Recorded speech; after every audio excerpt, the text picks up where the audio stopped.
Kanadiania zatiaľ bez problémov odolávajú oslabeniu. Švehla.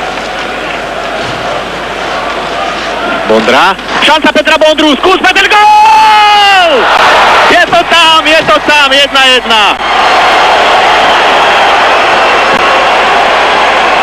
Využitá presilová hra a tak to má byť. Kapitán ukázal ostatným príklad.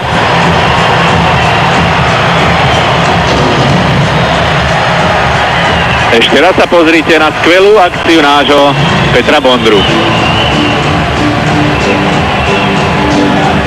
Čože sa už iba pozrel, že mu sa čosi trepoce za chrbtom.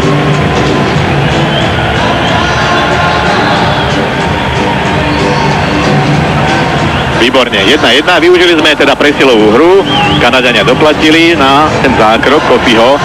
Druhý gól nášho kapitána na turnaji prihrával Robert Švehla.